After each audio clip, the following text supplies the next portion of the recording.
Hello. I haven't been live for a long time, so hello. I'm not expecting people to join me for the first few seconds, so I'm just going to keep talking for anybody that finds me later. Yeah, about hitting record. A few people have reached out to me and said that they're wanting to do channels. If you don't know me, my name's Joanne. I've been doing daily hit record things for over 350 days. And I had to set myself that goal because I was struggling to hit record. Every time I said, oh, I want to do a video, there was plenty of more sane voices going on in my head saying, don't do it. And I just thought, this whole daily record yourself just for 1 minute was what I needed to get me started. But it might not be what gets you started. If you're wondering about getting started doing YouTube, or if you've only just started, what you're probably, I'm going to assume you're like me, and that you've got more than one voice going on in your head. There's a little inkling saying, I'd like to hit record, and I'm attracted, or I'm wondering, or maybe whatever. And then there's another side of you saying, I don't know the tech. I don't know. I go blank. I don't know. Or even if you feel like you do know some of those things, something is stopping you from hitting record. And the problem is that feels very concrete. That's like, I do not have the time, I do not have the energy. That's all very definite. Where the maybe feeling is all kind of wishy-washy. Well, certainly that was how it was. I had no proof that there was going to be any kind of success or any kind of value. And people were saying, I saw these videos and they were saying, oh, with under 500 subscribers, YouTube changed my life. And it's like, I said, it all still felt kind of wishy-washy. I was watching this one lady and she was doing the post saying, under 1,000 subscribers, YouTube changed my life.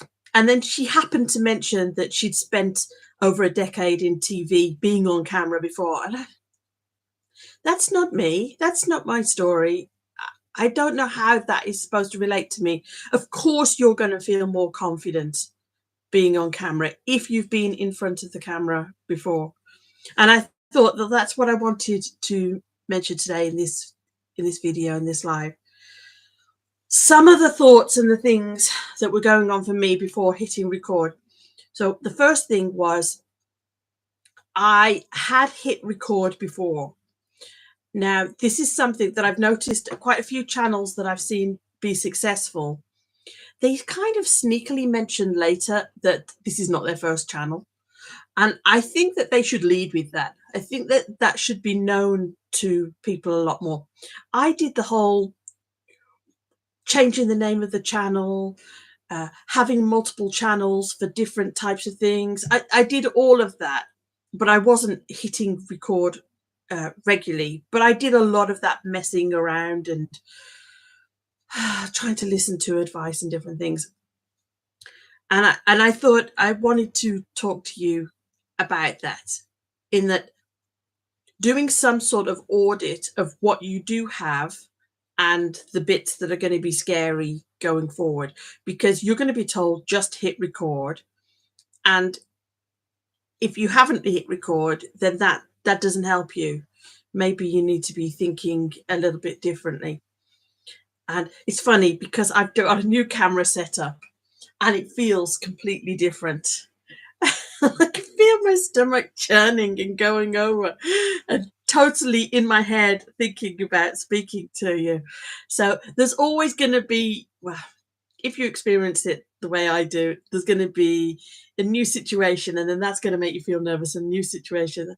I noticed that when I was interviewing some people, some of them were never done a live before, some of them had never done an interview before, and yet they had successful YouTube channels. So if you're thinking, oh, once I've hit record like the first 5 times, I will just be completely comfortable being on camera, it's like, that may happen for you, but it didn't for me and for loads of other people that I've spoken to. So you're doing an audit. you haven't hit record, you've got a kind of faint voice saying, I'd like to hit record. And then you've got the much more sensible, loads of evidence voice saying, I don't know how to do this and I don't have the time and everybody will think I'm stupid and all the other things. But that's a lot more concrete. So my recommendation is that you need something a little bit more concrete to hold on to. And for me, I had hit record, but never liked it, never felt any good. And I tried to do scripts, but I had figured out some things. And one of the things I thought was particularly useful, I'd done some Facebook Lives before. I'd had things go wrong and survived. And instead of focusing on, oh, it went wrong, it's like, that's kind of funny. Everything crashed on me. You know, the one time I had the camera up the wrong angle, and so I was kind of hanging on. And I did the whole live and I didn't realize that I was tipped up and on one side. So all these little experiences are useful. I'd also been teaching public speaking. Now, as soon as I say this, people go, oh, of course it's easy for her. I was never confident. I never reached the point where I was confident like it was a switch that I just turned on. What I noticed was when I was teaching, I was looking at the people and I could get out of my own head and concentrate on them and encourage them and different things. And my particular class that I was doing for the public speaking was much more about letting them speak and then providing support and giving them feedback and then letting them speak. So it wasn't me doing a huge amount of speaking. I have done a TEDx talk. So, but I didn't listen to it for several years because I didn't like the sound of my own voice and I didn't feel that I'd expressed my ideas very clearly and just it didn't feel like something I could use to build my confidence to hit record and have a YouTube channel, if that makes sense. It felt like, I'd done it, but it wasn't so great. And I didn't feel particularly good about it. So have a look back. You will have had different experiences, and it may be that you've got nothing to do with speaking and you've got nothing to do with teaching and you've got nothing to do with record or tech or different things like that. But maybe you've had I was thinking about the feeling side of things. Maybe you've had a really difficult experience and then you've figured out a way through it. Or maybe, I don't know, maybe you're interested in meditation and you're used to calming yourself down. Or maybe you really like writing. Or maybe you really like art. Or maybe you need to find something concrete to kind of direct your attention to, rather than thinking how new this all is and possibly is this going to work or is this not going to work, because that's not necessarily going to help you to hit record. You may find I had hit record, but all these not good experiences. I'd hit record and I wasn't happy with the way it worked. The first time I'd shared work where I was really happy with the work that I was sharing was when I was sharing my cartoons. And it wasn't successful, but I felt like I'd expressed myself as clearly as I could. And I think that was kind of my route into hitting record, is that I was trying to express myself and I didn't feel that I could do it on camera and speaking. I had to show the art first, and I was doing that on Instagram, and then I was doing that on Facebook and different things. So maybe, depending on your goal, if it's to be fully self-expressed, you may feel like you do have to kind of do another route, and then you just have to share some of your writing or your poetry or your art or something like that, rather than you being on camera. I found a lot of people feel a lot happier being off camera. I don't know. I did a couple of times where I didn't feel confident enough on my daily videos to be on camera. I filmed the dog or I showed the garden or something like that. So don't feel like you have to do things a certain way if you're trying to build up that courage. There's so many little skills that you've got to learn. So, the tech on YouTube, the tech is in the camera. What camera are you using? What microphone are you using? And then how am I uploading this? And am I doing this live? And am I accidentally going to be seen by 100,000 people? And all these other things that you're going to be worried about. You do need to share but I'm not sure you need to hit record first. Maybe the hitting record is you do film the dog, or you do film a walk, the scenery or something like that, and just upload it. You may find, I found it was quite a big deal just to set the channel up and to put the channel description. That felt like a big scary thing too. So if you're feeling really hesitant, sometimes, it's one of those things that you worry like nobody's going to see it, and then you worry that too many people are going to see it. You do have a chance to take it down again pretty quickly if you make something and you go, oh no. But there you go. So there's a couple of people here. Really, it's, do you have questions about hitting record? Even if it's like a really small part of you that's saying, I think I want to hit record. But then there's another big part saying, be sensible, don't be stupid. Everybody's going to make fun of you. You're not going to be very good at this. I thought I wanted to come on and do the live. I wanted to set up the new equipment. And I thought, if there's somebody here that has questions, I've been doing it for 350 something days. I'm not one of these huge, massive channels that is incredibly successful, whatever you want to call it. But I know what it's like to be a beginner. So there you go. Okay. I'm going to show my ignorance here. I've just seen somebody saying Roy, and he was saying new subscribers here from, and then I don't recognize the flag. That's awful, isn't it? I should know my flags better. Can you tell me where you're from? So, and it sounds like he's doing blogs. I didn't really know the terminology about blogs, and then I wanted to do a podcast, but it'd be a video podcast. And I thought, what am I supposed to call it? Something different, My whole channel is a ton of experiments. I've done some reaction videos too. I've done lives. I've done interviews. I've done these daily document your journey. The whole hitting record thing was such a big thing for me that I kind of had to play, if that makes sense. I couldn't do this is the strategy and I'm going to get a ton of followers and it's all going to work out like that. I needed to break everything up into smaller tasks. So he's from Philippines. Hi from the Hi Philippines. I'm so sorry.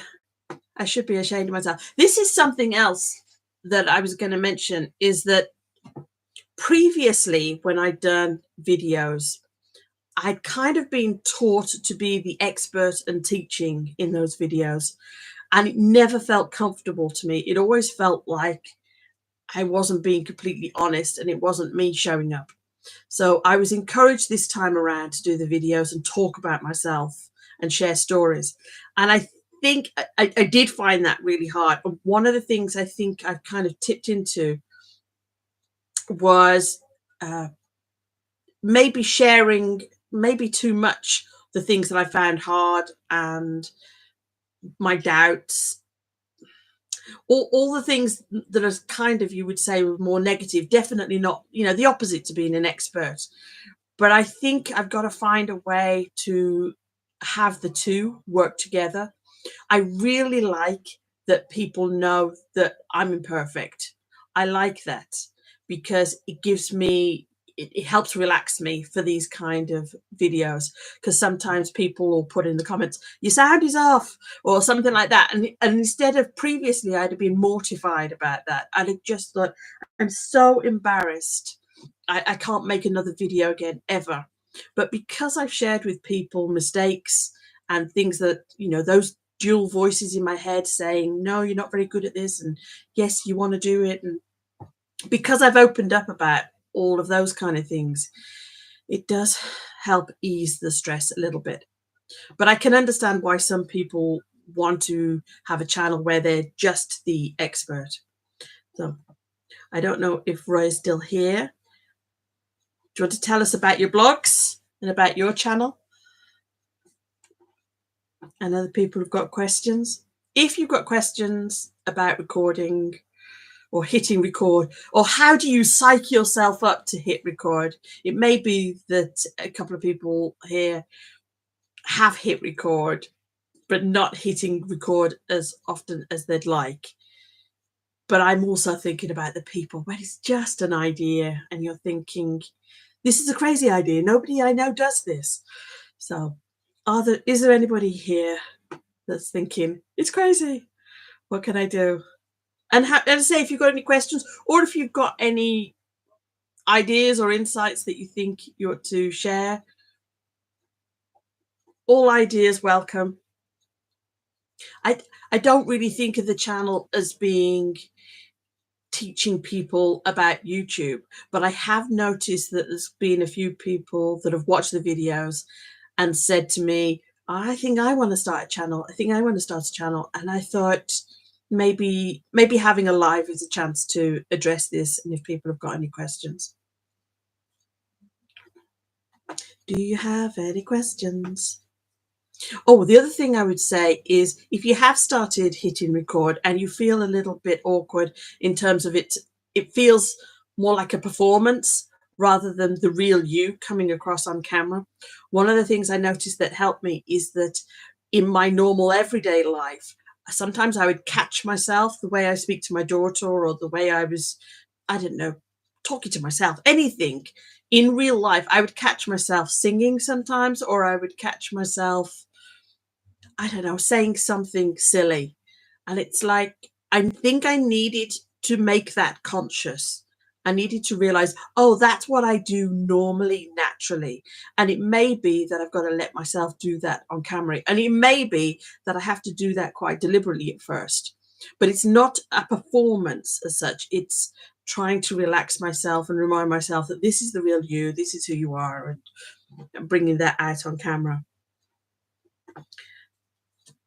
Do you have any questions? So as I say, things like that, when I was singy songy, that's what I do with my daughter. That's what I do on the phone to people. Yet the moment I turned the camera on, it felt like I was trying too hard. I was trying too hard to be entertaining or something like that. And so I needed that evidence of real life. I needed to make that conscious in real life of, no, that's what you do. That's who you are and that's how you speak. So I just thought I'd share that. I have cried on camera too. I have been doing the daily videos and cried. And I'm not completely comfortable with that. I did leave the videos up. If there's been a few times when I've wondered whether I've kind of stepped over the line in terms of how much I share about myself and different things.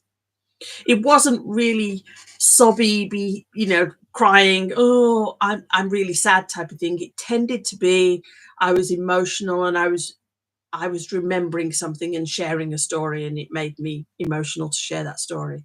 So it wasn't that I was expecting anybody in the audience to do anything. But it's strange. How much do you share is something that you're going to have to feel comfortable with.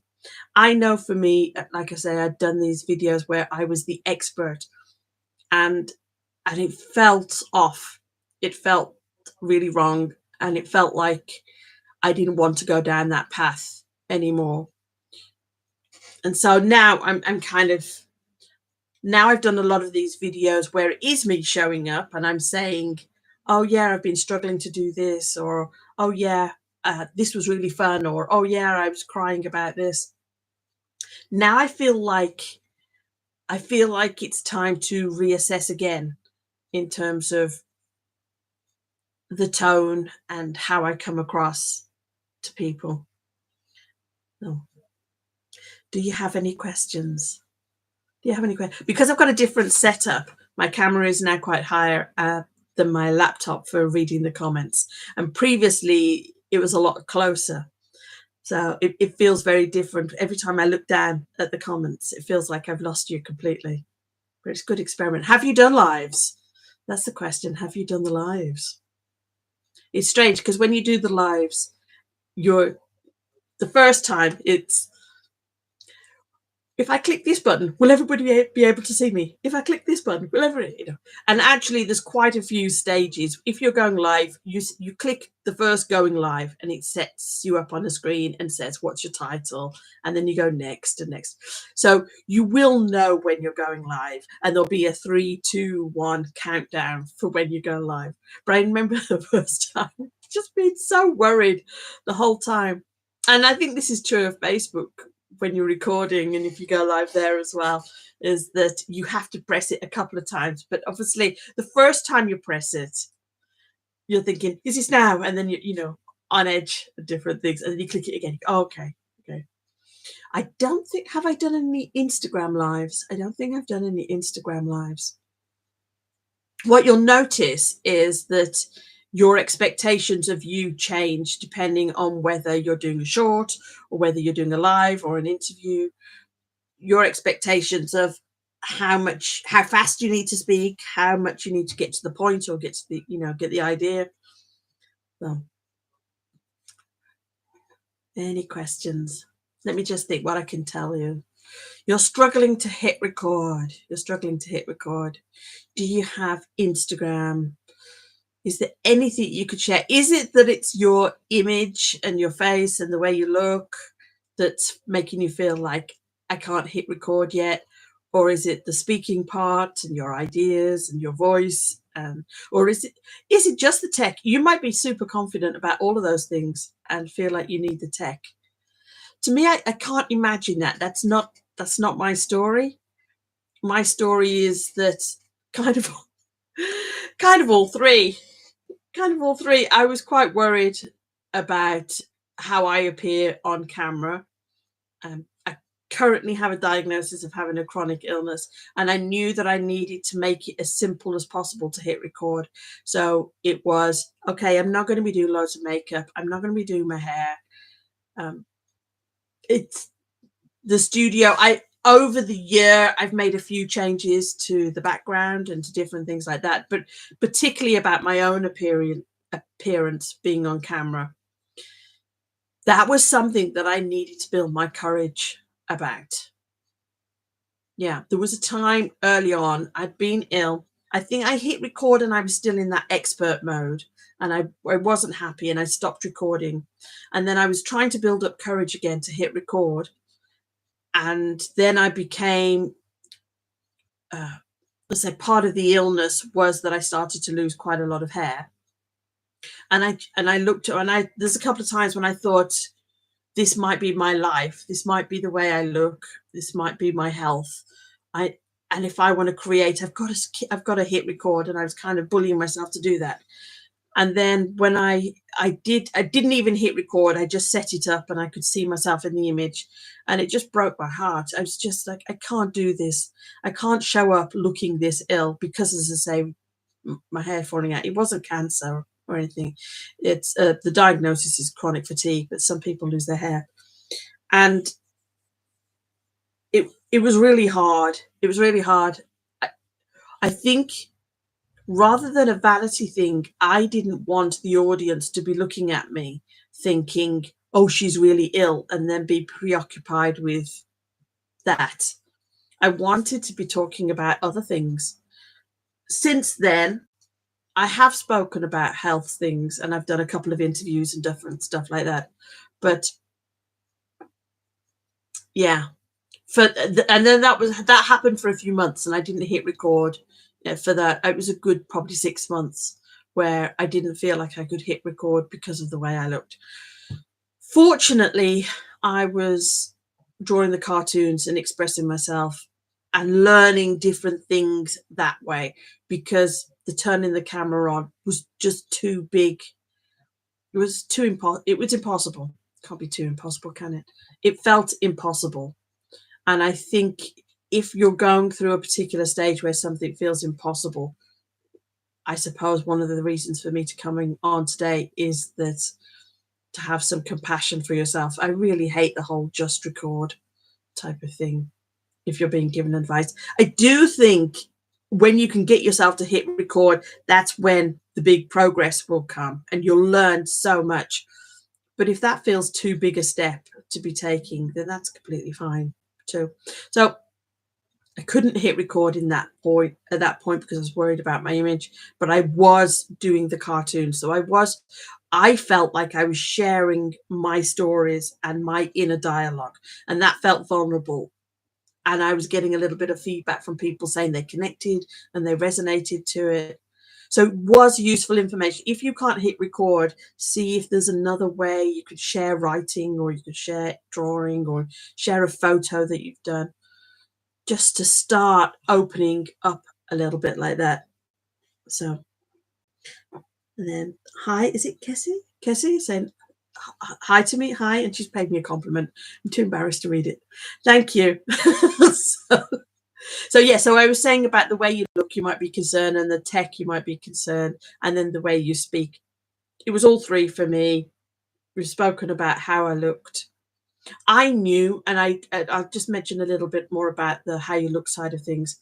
I knew when I hit record that I might have some negative comments, and I did. I had like 10 views, and maybe I'd get one comment occasionally, and they would tell me that I need to wear lipstick and makeup, and that I need to do my hair, and I need to do different things like that. But I consciously made that choice of, I need to be comfortable hitting record looking the way I do, because if I don't, that's too much of a barrier. If I have to have done my makeup and my hair and everything needs to be perfect before I hit record, then I will never hit record. And so I knew that I was completely okay with that kind of comment. And also, as I say, the views were so low, and occasional comments. It wasn't even like a ton of comments every day. It was an occasional comment, and you go, okay, ouch. But it was a deliberate decision. So that's okay. We've got Beth here. Hi, Beth. I've got a different camera setup. Can you tell? So I'm looking at you, and now I'm going to look down here at the comments. She says, hey, I don't want to hit record on YouTube myself, but I am intrigued why people do. I think some people are driven to communicate outwardly in various ways. I'm wondering why so many choose YouTube. I don't know about other people about YouTube. I mentioned this at the beginning, but one of the things you've probably seen in terms of my content, I have this whole internal conflict going on.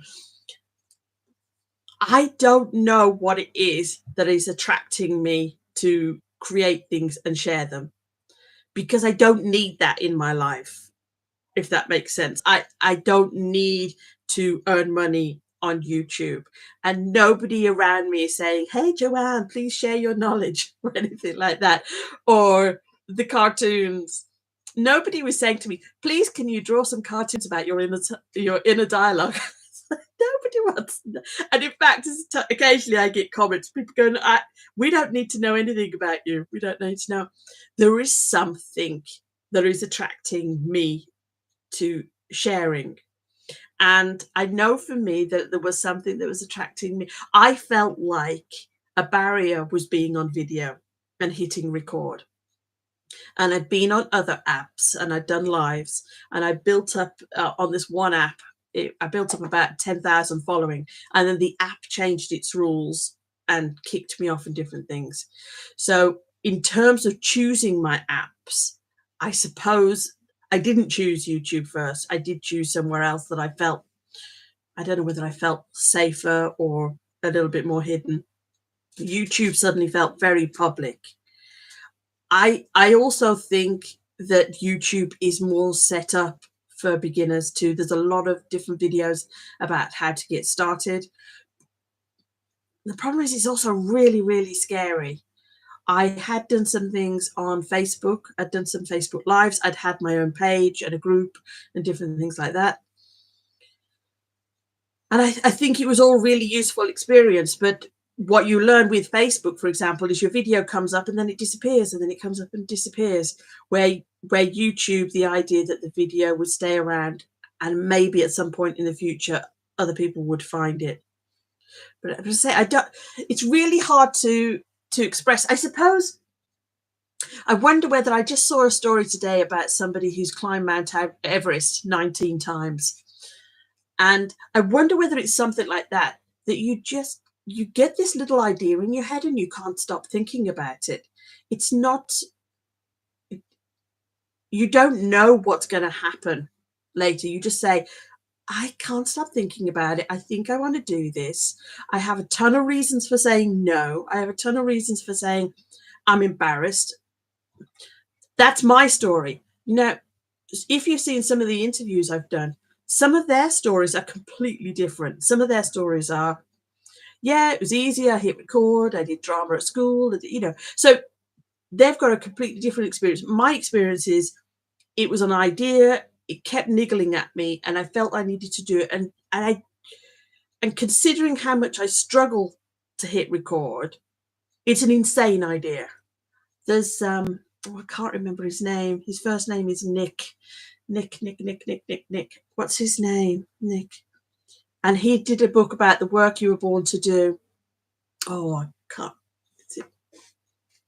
It's not Williams. I can't remember his name. That's going to bug me. Anyway, he did a book saying the work you were born to do. And he used to be a computer salesman. And he wanted to write books and to do work and to do public speaking in the personal development world. But he very definitely expressed this feeling too of like, who am I to do this? I'm a computer salesman. You know, I can't remember if it was from Essex or something like that. He said, I'm a computer salesman. People like me don't do things like that. And yet, here it is, it keeps calling me. And it's an insane idea. So that is definitely where I was coming from, rather than, hey, I want to share this and I'm completely comfortable doing this.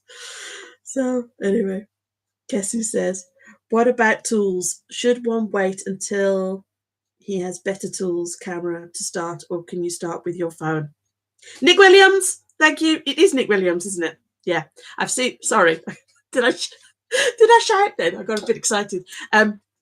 Yeah, I've been to a few different events with Nick, and he's very open about this whole leap from being a computer salesman. And in fact, he embraces the idea from Julia Cameron in The Artist's Way about a shadow artist. He started doing volunteer work for alternatives in London and being close to other people that were creating and doing different things. And so I think that's what I was wondering with people watching me do the YouTube. Are they wanting to hang out with people who are doing it in that interim shadow artist phase before they admit to themselves that they also want to hit record?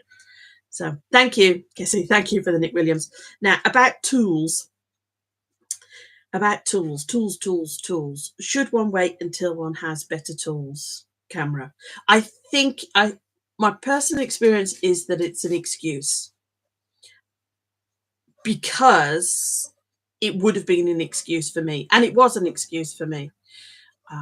I bought like the little, I don't know, the cheaper version of the GoPro cameras, and I didn't feel like the phone was good enough, and I didn't feel like, and then I'd hear somebody say, you need to have a good microphone. For me, there was a ton of other things that I knew I needed to learn and get better at, not just the tech. If it was the tech and I felt confident about everything else, maybe I'd have written out some ideas and just started building that until I could get the tech. I don't know. But for me, you know, the tech and not having great tech was kind of the least of my worries. I was struggling previously. If I hit record, I'd have gone blank. I'd have just gone, and sometimes in the reaction videos, I like the reaction video. I like some of the music. So when I did the reaction videos, it was like a deer in headlights. I didn't know what to say, but that was the challenge for me. That was part that I enjoyed. It was like, how can I get myself to relax? How can I get myself to be completely engaged in this material? And to say something that, how does that connect to me? Because I'm not a music expert, so I couldn't analyze the music. I needed to be absorbed in it and let my mind wander and say different things. But there's definitely a time where I'm just completely blank. So worrying about the tech when you're not saying anything, you cannot think of anything to say, kind of felt a bit redundant. But as I say, I am guessing different people are at different stages. For me, just hearing my own voice and trying to relax, I felt like I'd done the videos where I'm teaching and I'm the expert and I'd done that and I didn't feel good about that, and I didn't feel that I could promote or share those videos to everybody because it didn't feel like me. So my goal was to sound like me and be on camera. So, and I knew, well, my guess was that might take a few times. So I suppose my advice is, where are you at? The other thing I would say is, sometimes having the better tech can feel like a bit of a crutch, in terms of it can feel like it boosts your confidence a bit. And I do agree with that, that if hitting record for, you're worried about your appearance, you're worried about your content, worried about your voice, worried about any of those other things, feels too big a step, then you may find getting a slightly better microphone just lets you take a breath and say, okay, there's a ton of things I'm going to get wrong in this, but the sound is going to be okay. Or, I think the cameras, most people have the cameras okay in terms of the phones. I know somebody that I interviewed called Sarah. She was wanting to share art, but she couldn't afford an iPad. She had a phone, and then she had just like a cheap stylus type pencil. So she did have to buy something, but she was trying to be as close to where she was at and start sharing, and then figure out from there what would be the next step. I jumbled around a few ideas then, didn't I? I can understand that having a good microphone, for example, might make you feel a bit more confident to hit record. But my own story was, there was so much I had to learn that it really was irrelevant whether I had amazing cameras and different things like that. I did stop doing some of the reaction videos because they were saying about the sound for the music being so bad. And I thought, okay, I really have to stop and learn this new software. And I paid for software and it wasn't up to the job. And now I'm learning a new software for recording and filming called OBS, which is free software. So, okay, let me just have a quick look. So, Casey was saying, I understand it's about fighting your challenge, not tools. I think it's, I would guess different people have different stories. I was completely convinced when I started this that everybody felt the same way as me. And then I started doing these interviews with people who have reaction channels. And I remember when they told me, oh no, that bit was easy. And oh yeah, that I just hit record and I started, and I remember asking them, sort of pushing back a bit, going, no, really? Really? Was that easy? And I think for some people it really was easy to hit record. And I said to a couple of them, I said, is this a generational thing that people are more comfortable being on camera? I don't know. I don't know. I'm in my 50s. Is it because I'm older that I don't know? Is it because I'm female? Is it because I don't really know? What is interesting to me is that people are clearly having different experiences. So if you look at another YouTuber and you think, oh, they're completely confident and they found that easy, it's possible they did. It's also possible they're masking and hiding it, and they've just learned how to do that. But yeah, as I say, for me, it was really interesting to say, when I was watching experts talk about YouTube and their goals and how to do it, they were saying about, you need to do it this way, you need to have this 7-point strategy and different things like that. What I noticed was there was quite a big part of me that was going, no, no, I can't do that. Just like, I can't do that. It might be the correct thing to do. It might be the way to do it. But what I was attracted to the podcast, particularly the comedians, where they were talking about how they got a show together and how they worked on their material, and it sounded like two friends speaking, and I really like the conversational tone. And that was what I was attracted to. So in terms of challenges, I could have followed the route of plan it out, have your 6 points that you say, but I felt like I tried that and it felt wrong.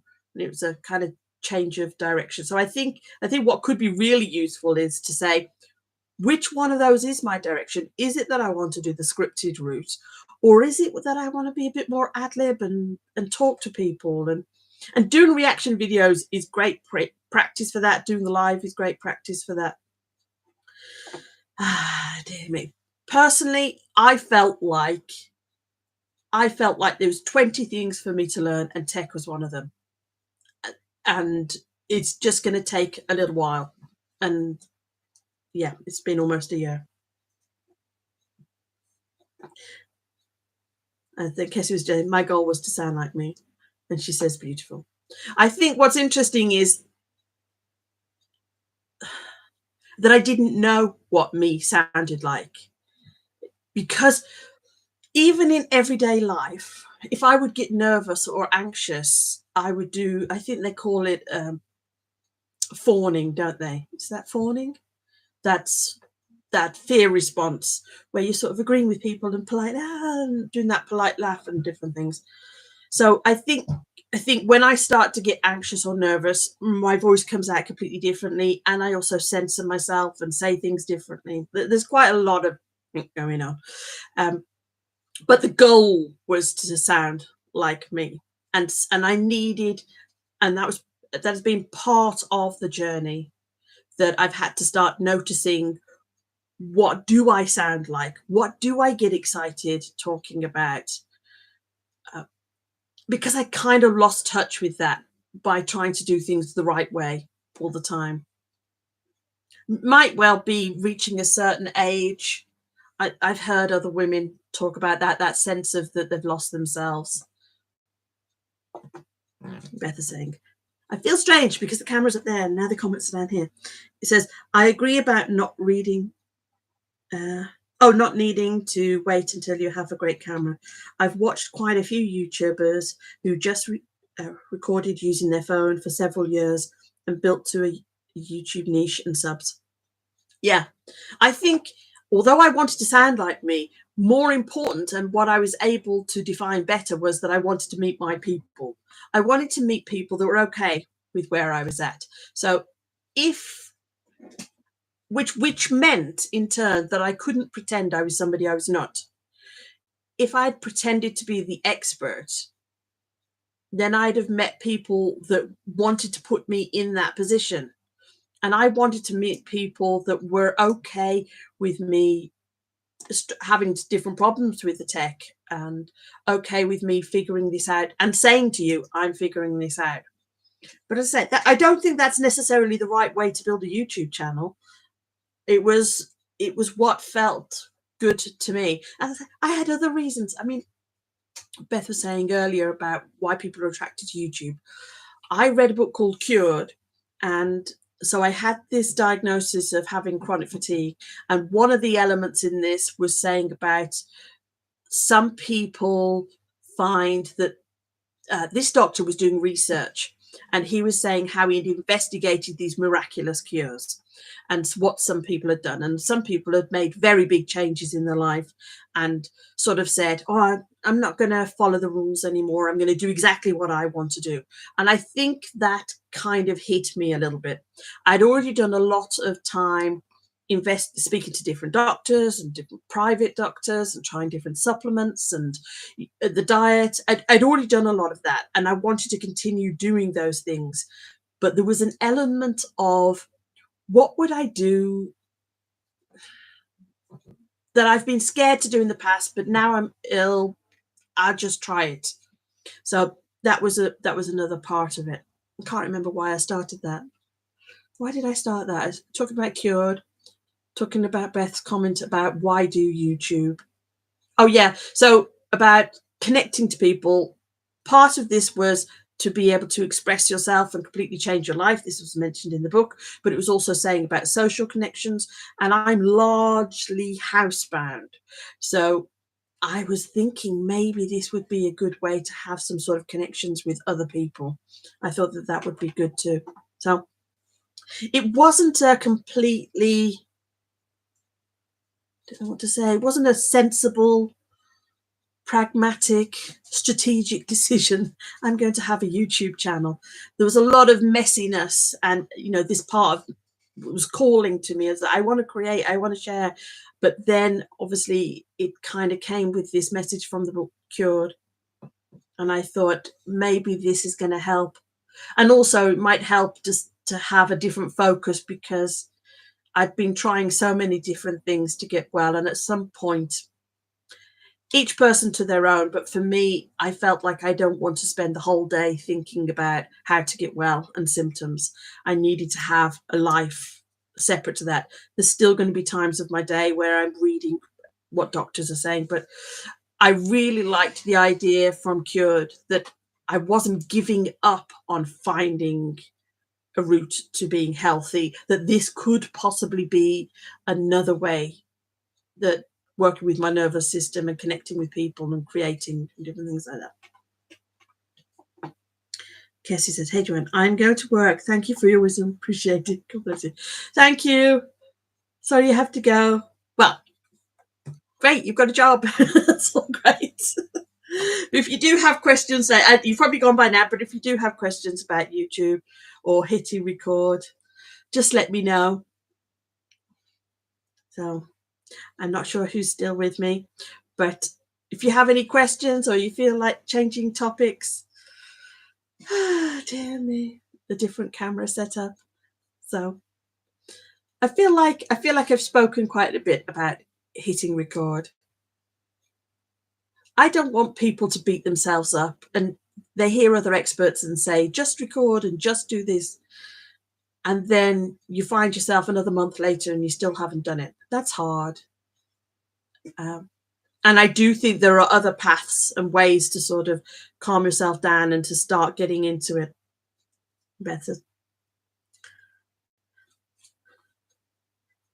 Finding yourself is an essential part of getting well and moving out of the grief of illness. Yeah.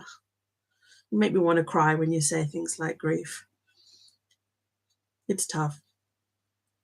I think one of the things people misunderstand about chronic illness is when you first start off being ill, it's not a chronic illness, it's a temporary thing. Or certainly for me, when I first became ill, I was going to be well next week, and then it's 2 weeks, and then it's like, okay, but in a month I'll be well, and then 3 months I'll be well. And then really it's probably, I didn't start thinking about doing the YouTube stuff probably until about 18 months, because at 18 months, I don't know whether at that point you're starting to think, I don't know whether this is going to get better. And you're trying, well, for me, I was trying to remain optimistic about getting better, but I was also now feeling that that may not happen. Let's say, but at the beginning, you're not chronically ill, you're just ill, it's a temporary thing, and you're going to get better. All that is how I felt. Oh. But yeah, and this book Cured was, I found it really comforting, not to argue that I could be cured, but the argument that there are different pillars. He refers to it as having different pillars, and one of them is the biological, if there's mold in the house, clear that up. If there's, those kind of basic stuff, and thinking about your diet. But then the other one was much more on a social and how you're interacting with other people.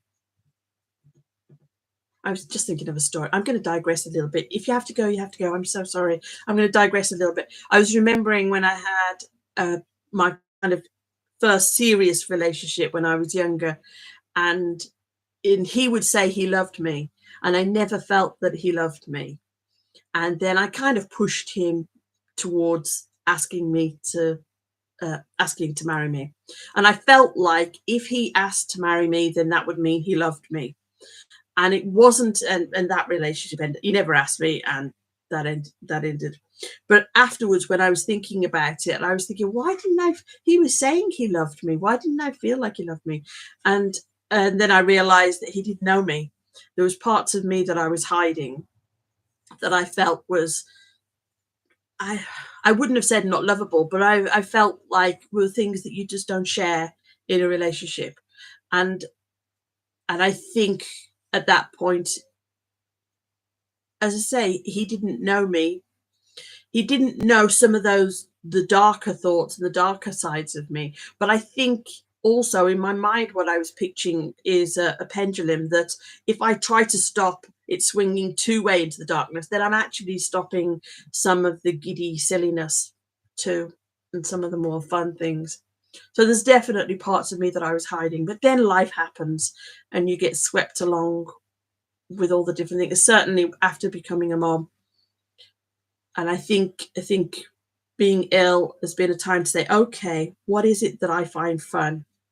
And I needed to be conscious and deliberate about that rather than rushing through life. I needed to say, do I still like doing that? Yes, I do. Okay, then I need to make sure I do it. So, anyway, how are you? It's been nearly 50 minutes and I've been rabbiting on. This is not a natural experience. Can't believe I'm doing this. This is not a natural experience, but I needed to hit record again. If you're wondering about reaction videos, and anybody coming to this video later, if you're wondering about reaction videos, I have a list of songs that I've been saving and I would love to look at, and that hasn't happened. I did a reaction video which I didn't share. I might share it. I'll see how it goes, but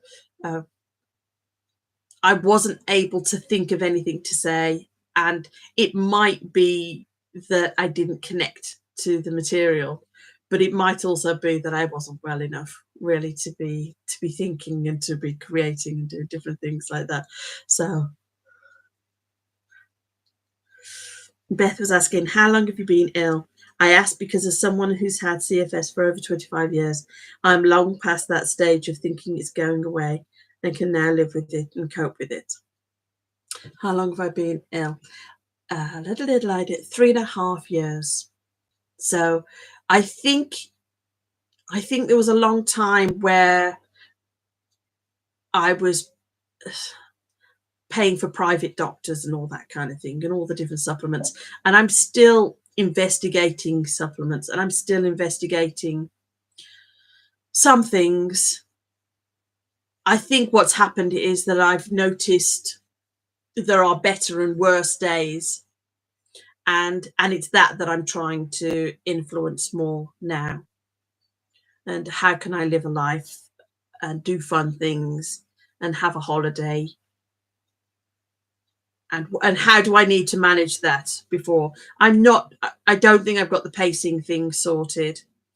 I do think that sometimes I focus on things that I feel need to be done rather than things that I would enjoy doing.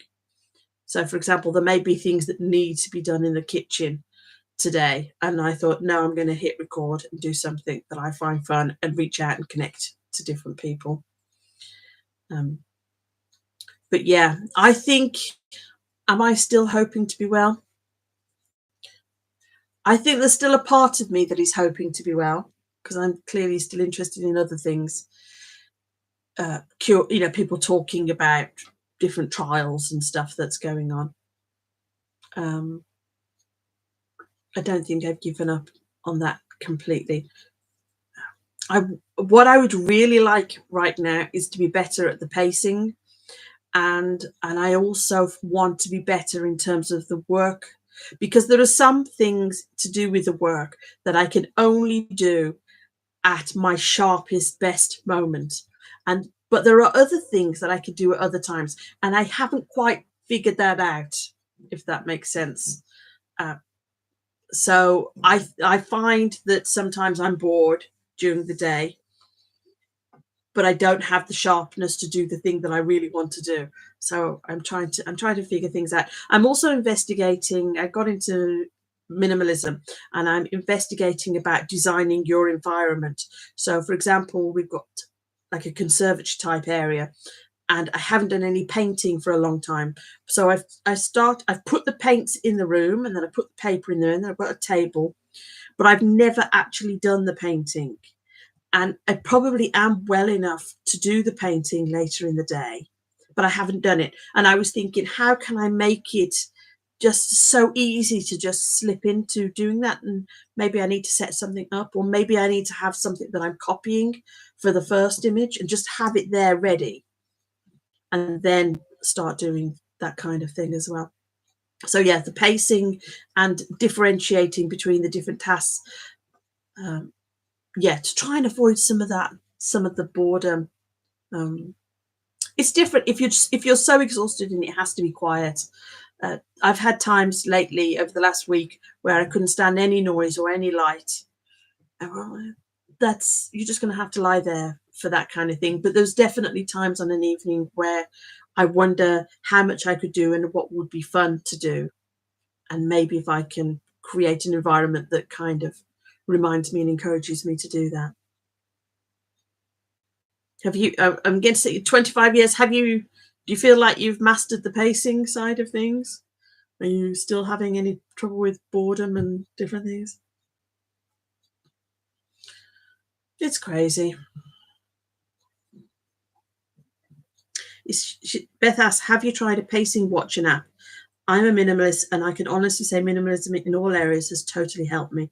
Decluttering all excess stuff was life-changing. I completely agree. I didn't know you were interested in minimalism. Oh, something else in common. Gosh, that is, I feel like it's a little bit of my guilty pleasure to watch some of the decluttering videos, because I've now done it. Although you wouldn't believe it, if you could see some of the cables around me right now, I'm having a bit of a sort out at the studio and looking at the tech. Because I wasn't hitting record, I thought, I've got too much stuff. I need to decide what's needed and what's not needed. But the rest of the house, lifesaver. And as I say, I watch these videos now. And people, and you're just like, get rid of it, and they're saying, I want to hold on to it, and it's like, oh no, give yourself a few more months and you'll get rid of it. But yeah, I think in terms of my home, I'm on the maintenance phase of things. In terms of work systems and the IT and some of the cables, I'm still on the decluttering side of things. But I completely agree. For me, it changed everything. I had, before I was ill and before COVID, had been having a cleaner, but it would take me about 4 hours just to tidy up the house for when the cleaner came, so the cleaner could clean. And now I have a cleaner, and maximum 5 minutes, if that, to tidy up. And really what I'm doing before the cleaner turns up, I do most mornings. I open the curtains, I open the door to let the dog out.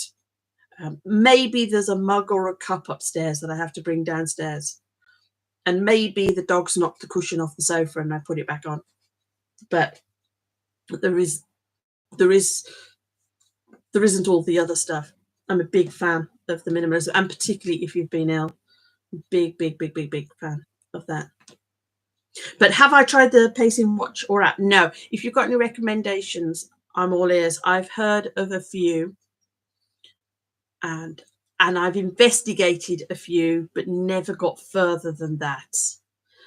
There was one that was saying about heart rate, but I couldn't understand how that helped particularly. I don't know. I wasn't sure what symptoms are they tracking to know that I feel ill. But I definitely, in terms of the brain fog, feel like I need to get better at knowing what I can do at different stages. What happens is when I'm feeling brighter and clearer, I forget what it's like later in the day. And as I say, I'm struggling, but I'm pretty sure there are things that I could do during that later stage in the day. And I say, I've had tons of hobbies. I'm not able to read much at the moment. I used to love reading, and I've got rid of a lot of my books now because I haven't been able to do much reading for the last 3 or so years. And I enjoy writing. And again, different parts of the day, I'm not able to do that. I am wondering, like I say, about the AI, whether there's some way to do that. I think what will happen is, for example, when I'm editing a video or doing something new, it may be that I need to do that in the sharpest part, but after a few months, it might be that it's a task that can move to a slightly later part of the day. But I need to become more familiar with it first. Oh, dear me. So yes, I was talking about YouTube and hitting record, but I think what it was is that I needed to hit record myself, and if I started going down the rabbit hole of, and then you got to edit it, and then you got to do this, and it's like, no, just hit record and go live, and whoever shows up, that's just a gift. So do you have any more questions? Or anything that you think, oh, I hope she makes a video like that again soon. That'd be nice.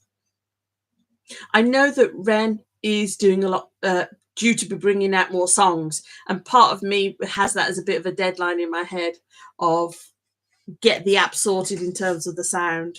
I've got to set up, double check some of the sounds for the music. And maybe I'll have a go then at doing a few reaction videos. I wanted to do some animations of the cartoons. I've been encouraged to do voices for those. I think there's more experiments. I think that's what's going to happen, is that there's more experiments.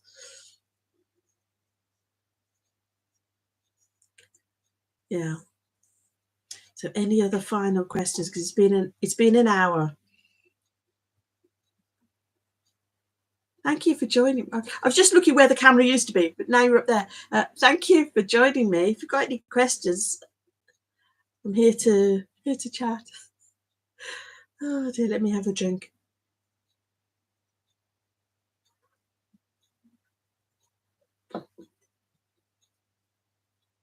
Okay, Beth said, I think the apps track heart rate, steps, pulse, mood. I've not tried them, but I know people who have and say they help. I think you should do some opinion pieces with cartoon illustrations. Okay, right there.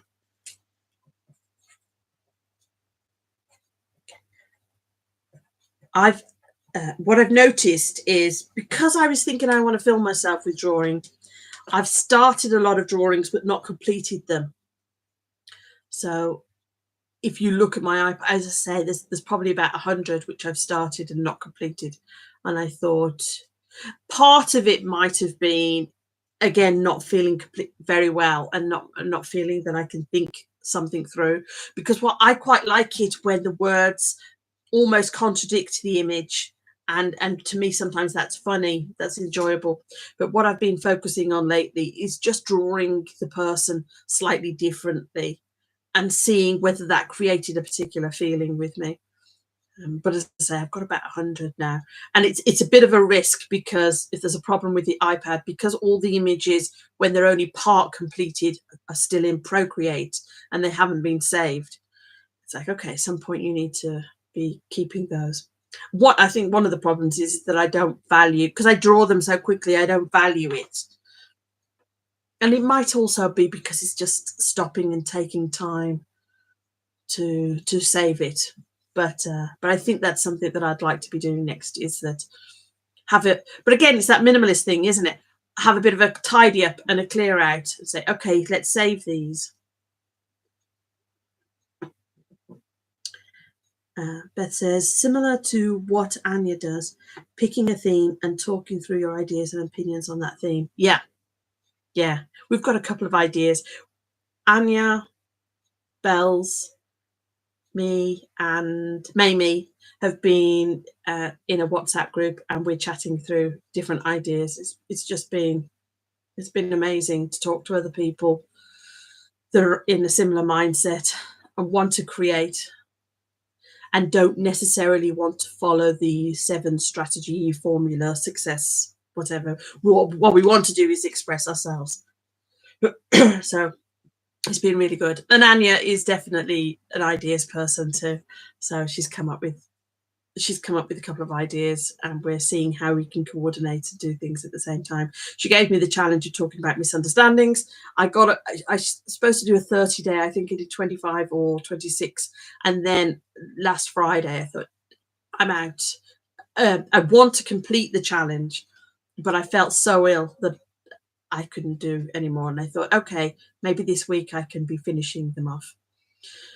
But yeah, but this is step one. Hit record again, go live, do something a little bit longer rather than just the daily videos, and remind myself that this is fun and this is enjoyable. Thank you so much for interacting.